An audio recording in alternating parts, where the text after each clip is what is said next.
September 2012, here's my review for Trouble with the Curve. Probably one of the worst titled movies in the history of mankind, or maybe at least 2012. So I'm going to start backwards. First of all, I saw this movie at a pre-screener the same night that Clint Eastwood did his little Barack Obama in the mysterious chair thing, so I missed the Clint Eastwood moment at the Republican National Convention because I was in a pre-screener watching Trouble with the Curve at the same time. So kind of a little bit interesting that this happened on the same day. Alright, I'm going to start with the end. Alright.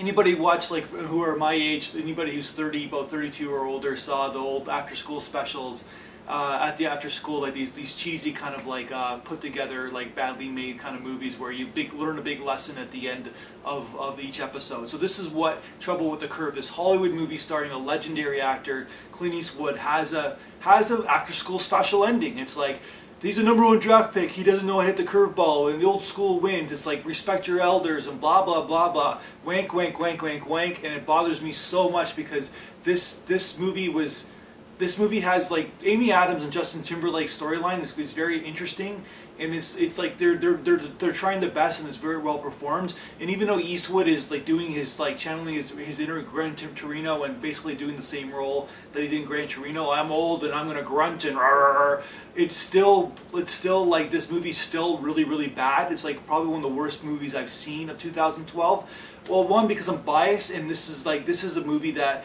is about baseball, and I'm a baseball lover, so you can see that I've done the top 100 baseball movies of all time. So this is close to my heart. But at the same time, I understand the dramatic effect. Like, Moneyball is not about really what happened in the actual real life, but I know from dramatic effect they'll make it a better story by making it, you know, like, for the Hollywood effect, for the average audience. But you have to love the game, and this movie doesn't even love the game. They have midgets playing in the when they were scouting. Like, these guys are not Major League Baseball players. They're not even T-ball players. And the kid who's the #1 draft pick is a marshmallow.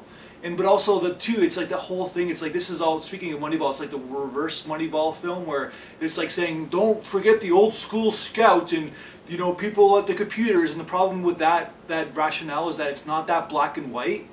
And they're trying to give a black and white reasoning that Clint Eastwood, even though he can't see, that he can see the bat, the feel of the bat. And, like, it's goddamn ridiculous, and the movie bothers me to the core. This movie should, like, be shelved and put into like a rust box and basically not seen again, because the problem is that Amy Adams and Timberlake are so great in the film, but the problem is that this movie doesn't even, like, don't understand the heart of what baseball is all about. Like, baseball movies are a metaphor for something. This movie's not a metaphor for anything. And the after-school special ending, using, like, John Goodman and Jason Patrick and Clint Eastwood, Amy Adams and Justin Timberlake in a scene together, is kind of like made me want to barf, because what are they doing in the scene? And it's not even put together. And directorially, I don't even know what this movie is. That's my review. I'm sorry for being too long-winded about it, because this movie bothers me to the core. That's my review. Thank you.